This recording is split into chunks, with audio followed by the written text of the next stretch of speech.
ಈಗ ಬೆಂಗಳೂರು ನಗರದಲ್ಲಿ real estate business ಜಾಸ್ತಿ ಆಗ್ಬಿಟ್ಟಿದೆ. ರಿಯಲ್ ಎಸ್ಟೇಟ್ ಬಿಸ್ನೆಸ್ ಜಾಸ್ತಿ ಆಗ್ಬಿಟ್ಟಿದೆ. ಅದರಿಂದ ಅಪರಾಧಗಳು ಕೂಡ ಜಾಸ್ತಿ ಆಗ್ತವೆ.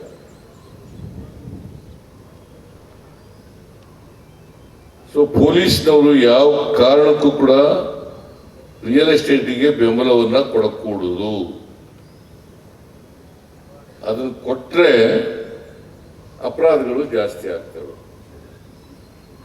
ಪೊಲೀಸ್ನವರು ರಿಯಲ್ ಎಸ್ಟೇಟ್ನಿಂದ ಮುಕ್ತವಾಗಿರ್ತಕ್ಕಂಥ ಪರಿಸ್ಥಿತಿ ನಿರ್ಮಾಣ ಆಗಬೇಕು. ಜನರಿಗೂ ಕೂಡ ಅದು ಗೊತ್ತಾಗಬೇಕು. ನಾವು ರಿಯಲ್ ಎಸ್ಟೇಟ್ ಅನ್ನ ಬೆಂಬಲಿಸಲ್ಲ. ರಿಯಲ್ ಎಸ್ಟೇಟ್ ಮಾಡಿ ಅನ್ಯಾಯ ಮಾಡ್ತಕ್ಕಂಥವ್ರಿಗೆ ಅವರಿಗೆ ಬಲಿಯಾಗ್ತೀವಿ ಅಂತಕ್ಕಂಥ ಸಂದೇಶ ಹೋಗ್ಬೇಕು. ಅದು ಹೋದಾಗ ಮಾತ್ರ ನಮಗೆ ನ್ಯಾಯ ಸಿಗ್ಲಿಕ್ಕೆ ಸಾಧ್ಯ ಆಗ್ತದೆ. ಅದಕ್ಕೆ ನಾನು ಬಹಳ ಸಾರಿ ಹೇಳಿದ್ದೀನಿ ಪೊಲೀಸ್ನವ್ರಿಗೆ, ಯಾರೇ ನ್ಯಾಯ ಕೇಳಿ ಬಂದರೆ, ಅವ್ರಿಗೆ ರಕ್ಷಣೆ ಕೇಳಿ ಬಂದರೆ ಅವ್ರಿಗೆ ಪೊಲೀಸ್ನವರು ಜವಾಬ್ದಾರಿಯಿಂದ ಅವರನ್ನು ಕುಳ್ಳಿರಿಸಿ ಮಾತನಾಡಿ ಅವರ ಫಿರ್ಯಾದನ್ನು ತಗೊಂಡು ಫಿರ್ಯಾದನ್ನು ರಿಜಿಸ್ಟರ್ ಮಾಡ್ಕೊಂಡು ಆಮೇಲೆ ಕಾನೂನು ರೀತಿಯ ಕ್ರಮ ತಗೊಳ್ತಕ್ಕಂಥ ಕೆಲಸವನ್ನು ಮಾಡಬೇಕು. ಅದು ಮಾಡಿದ್ರೆ ನಿಮಗೂ ಒಳ್ಳೆಯ ಹೆಸರು ಬರ್ತದೆ, ಸರ್ಕಾರಕ್ಕೂ ಒಳ್ಳೆಯ ಹೆಸರು ಬರ್ತದೆ, ಮತ್ತೆ ಅಪರಾಧಗಳು ಕೂಡ ಕಡಿಮೆ ಆಗಲಿಕ್ಕೆ ಸಾಧ್ಯ ಆಗ್ತದೆ. ಒಂದು ಭಯದ ವಾತಾವರಣ ಜನರಲ್ಲಿ ಇರಲಿಕ್ಕೆ ಸಾಧ್ಯ ಆಗಲ್ಲ. ಬಹಳ ಸಂತೋಷ, ಇತ್ತೀಚಿನ ದಿನಗಳಲ್ಲಿ ನಮ್ಮ ಸರ್ಕಾರ ಬಂದ ಮೇಲೆ ಯಾವುದೇ ಮೇಜರ್ ಅಪರಾಧಗಳು ಆಗಿಲ್ಲ, ಕೋಮುಗಲಭೆಗಳು ಆಗಿಲ್ಲ. ಬಹಳ ಸಂತೋಷ. ಕೋಮುಗಲಭೆಗಳು ಆಗದೆ ಇರ್ತಕ್ಕಂಥದ್ದು, ದೊಡ್ಡ ದೊಡ್ಡ ಘಟನೆಗಳು ಆಗದೆ ಇರ್ತಕ್ಕಂಥದ್ದು. ಆದರೂ ಅಲ್ಲಿ ಇಲ್ಲಿ ಮರ್ಡರ್ಗಳು ಆಗ್ತಾ ಇರ್ತವೆ. ಅದನ್ನು ಕೂಡ ಕಡಿಮೆ ಮಾಡ್ತಕ್ಕಂಥದ್ದು ಮಾಡಬೇಕು. ತಪ್ಪಿಸ್ಲಿಕ್ಕೆ ಸಾಧ್ಯನೇ ಇಲ್ಲ, ಅಪರಾಧಗಳೇ ಇಲ್ಲ ಅಂತ ಮಾಡಕ್ಕೆ ಸಾಧ್ಯ ಆಗಲ್ಲ. ಆದರೆ ಅಪರಾಧಗಳನ್ನ ಕಡಿಮೆ ಮಾಡ್ತಕ್ಕಂಥ ಪ್ರಯತ್ನವನ್ನು ಮಾಡಬೇಕು. ಅದನ್ನು ಮಾಡಿದ್ರೆ ಜನರಿಗೆ ಭಯದ ವಾತಾವರಣ ಇರಲಿಕ್ಕೆ ಸಾಧ್ಯ ಆಗಲ್ಲ. ಈಗ ಒಂಟಿ ಜನರು, ಪುರುಷರು ಅಥವಾ ಮಹಿಳೆಯರು ಇರ್ತಕ್ಕಂಥ ಕಡೆಗಳೆಲ್ಲ ಮರ್ಡರ್ ಆಗ್ತವೆ ಅಂತಕ್ಕಂಥದ್ದು ಇದೆ. ಅದು ಹಳ್ಳಿಗಾಡಿನಲ್ಲಿ ಆಗಲ್ಲ, ಅದು ಪಟ್ಟಣಗಳಲ್ಲಿ ಆಗ್ತವೆ. ಬೆಂಗಳೂರು ನಗರದಂಥ ಕಡೆ ಆಗಲಿಕ್ಕೆ ಸಾಧ್ಯತೆ ಇದ್ದಾವೆ. ಅಂತ ಕಡೆ ಪೊಲೀಸ್ನವರು ಅವರಿಗೆ ನಾವು ಬದುಕಲಿಕ್ಕೆ ಸಾಧ್ಯ ಆಗ್ತದೆ, ಭಯ ಇದ್ದೇನೆ ಬದುಕ್ತೀವಿ ಅಂತಕ್ಕಂಥದ್ದು ಆಗಬೇಕು.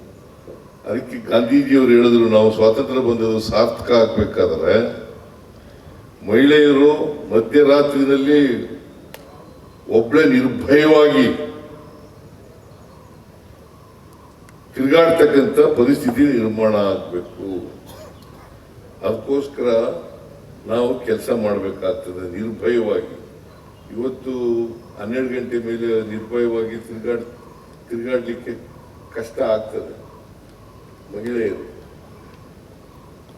ಅದರಿಂದ ಮಹಾತ್ಮ ಗಾಂಧೀಜಿಯವರು ಹೇಳಿದ್ದು, ನಮಗೆ ಸ್ವಾತಂತ್ರ್ಯ ಬಂದದಕ್ಕೆ ಸಾರ್ಥಕ ಆಗ್ಬೇಕಾದ್ರೆ ಅರ್ಥ ಮಧ್ಯರಾತ್ರಿನಲ್ಲಿ ಒಬ್ಬ ಹೆಣ್ಮಗಳು ನಿರ್ಭಯವಾಗಿ ತಿರುಗಾಡ್ತಕ್ಕಂಥ ವಾತಾವರಣ ನಿರ್ಮಾಣ ಆಗಬೇಕು ಅಂತಕ್ಕಂಥದ್ದನ್ನ ಆಸೆ ಪಟ್ಟಿದ್ರು. ಆ ದಿಕ್ಕಿನಲ್ಲಿ ನಾವೆಲ್ಲ ಪ್ರಯತ್ನವನ್ನ ಮಾಡೋಣ. ಇವತ್ತು ನೀವೆಲ್ಲ ಮಾಡಿದ್ದೀರಿ. ಈಗ ಬೆಳಗಾಂನಲ್ಲಿ ಅಧಿವೇಶನ ನಡೀತು, ಸಾವಿರಾರು ಪ್ರತಿಭಟನೆಗಳು, ನೂರಾರು ಪ್ರತಿಭಟನೆಗಳು ನಡೆದು ಸಾವಿರಾರು ಜನ ಬಂದಿದ್ರು. ಆದರೂ ಕೂಡ ಯಾವುದೇ ಅಹಿತಕರ ಘಟನೆ ನಡೆದೇ ರೀತಿಯಲ್ಲಿ ನೀವು ಬೆಳಗಾಂನ ಆ ಸುವರ್ಣಸೌಧದಲ್ಲಿ ನಾವೇನು ಅಧಿವೇಶನ ಮಾಡಿದೋ ಅಧಿವೇಶನ ಪೊಲೀಸ್ನವರು ಮಾಡಿದ್ದಾರೆ. ಮತ್ತೆ ಮೊನ್ನೆ ನಡೆದಂಥ ಹೊಸ ವರ್ಷದ ಆಚರಣೆ ಅಲ್ಲೂ ಕೂಡ ಯಾವುದೇ ಅಹಿತಕರ ಘಟನೆ ನಡೆಯಲಿಲ್ಲ. ಯುವಕರೆಲ್ಲ ಸೇರಿದ್ರು ಕೂಡ ಅನೇಕ ಜನಸಂದಣಿ ಇರ್ತಕ್ಕಂಥ ಭಾಗದಲ್ಲಿ ಯುವಕರೆಲ್ಲ ಸೇರಿದ್ರು ಕೂಡ ಮಾಡಿಲ್ಲ. ಅದಕ್ಕೋಸ್ಕರ ನಗರ ಆಯುಕ್ತರಿಗೆ ಮತ್ತು ಎಲ್ಲ ಪೊಲೀಸ್ನವರಿಗೆ, DGP ಮಹಾನಿರ್ದೇಶಕರಿಗೆ ಧನ್ಯವಾದಗಳನ್ನು ಸರ್ಕಾರದ ಪರವಾಗಿ ಹೇಳಲಿಕ್ಕೆ ಬಯಸ್ತಾ ಇದ್ದೇನೆ. ಇವತ್ತು ಪುಲಕೇಶಿ ನಗರದಲ್ಲಿ, ಪುಲಕೇಶಿ ನಗರ ಅಲ್ಲ ಇದು, ಪುಲಕೇಶಿ ನಗರದಲ್ಲಿ 128 ವಸತಿ ಗೃಹಗಳನ್ನ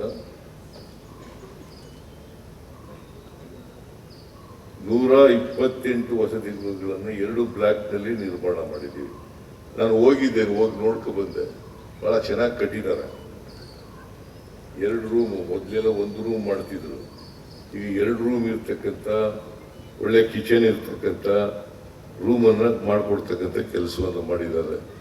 ಬಟ್ ಎಲ್ಲ ಪೊಲೀಸ್ನವರಿಗೆ ನಮ್ಮ ಗೃಹ ಸಚಿವರು ಹೇಳ್ತಾ ಇದ್ರು, ಎಂಥದ್ದು ಪೊಲೀಸ್ ಗೃಹ ಅದನ್ನು ಮುಂದುವರಿಸಬೇಕು ಅಂತಕ್ಕಂಥ ಮಾತನ್ನ ಹೇಳಿದ್ದಾರೆ. ಮುಂದುವರಿಸೋಣ. ಯಾಕಂದ್ರೆ ಎಲ್ಲ ಪೊಲೀಸ್ನವ್ರಿಗೂ ಕೂಡ ಪಾಪ ಯಾವಾಗಲೂ ಪೊಲೀಸ್ನವ್ರು ಇದ್ದಾರಲ್ಲ, ಕಾನ್ಸ್ಟೇಬಲ್ಗಳು, ದಫೇದಾರ್ಗಳು, ಸಬ್ ಇನ್ಸ್ಪೆಕ್ಟರ್ಗಳು, ಅವರೇ ಜಾಸ್ತಿ ಕೆಲಸ ಮಾಡೋದು ಅಲ್ವಾ? ಸಬ್ ಇನ್ಸ್ಪೆಕ್ಟರ್ಗಳು, ಇನ್ಸ್ಪೆಕ್ಟರ್ಗಳು ಅವರೇ ಜಾಸ್ತಿ ಕೆಲಸ ಮಾಡೋದು. ಬಟ್ ಯಾರು ಕೂಡ ಜನರಿಗೆ ರಕ್ಷಣೆ ಕೊಡ್ತಕ್ಕಂಥ ಕೆಲಸವನ್ನು ಮಾಡಬೇಕು. ಅವ್ರಿಗೆಲ್ಲ ಸವಲತ್ತುಗಳನ್ನ ಕೊಡ್ತಕ್ಕಂಥ ಕೆಲಸವನ್ನು ಮಾಡ್ಕೊಳ್ಳೋಣ. ಅದ್ರ ಜೊತೆಗೆ ನಾವು ಒಳ್ಳೆ ಮನೆಗಳು ಕಟ್ಕೊಟ್ಟಿದ್ದೀವಿ ಅಂತಕ್ಕಂಥದ್ರ ಜೊತೆಗೆ ಜನರನ್ನ ಒಳ್ಳೆ ರೀತಿ ನಡೆಸ್ಕೊಂಡಿದ್ದೀವಿ, ಸಮಾಜಮುಖಿಯಾಗಿ ಕೆಲಸ ಮಾಡಿದ್ದೀವಿ, ಜನಪರವಾಗಿ ಕೆಲಸ ಮಾಡಿದ್ದೀವಿ ಅಂತಕ್ಕಂಥದ್ದು ಕೂಡ